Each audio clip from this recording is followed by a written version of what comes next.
ఇదంతా ఒక లెవెల్, ఒక జోక్ వేస్తాను. మీ ఆన్సర్లన్నీ నాకు ఫ్రీగా ఇవ్వాలి.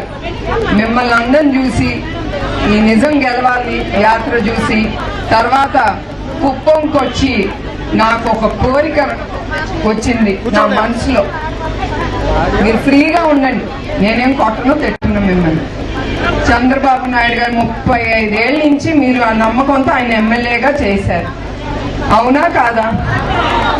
ఇప్పుడు నాకు ఒక కోరిక కలిగింది, ఆయన్ని కొంచెం రెస్ట్ తీసుకోమని నేను నుంచుందాం అనుకుంటున్నాను.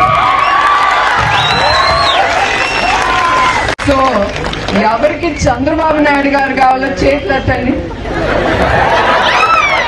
అదే అందరు చేతులెత్తండి. నేను నాకు ఇద్దరు కుదరదు కదమ్మా, ఎవరన్నా ఒక్కలే చెప్పాలి.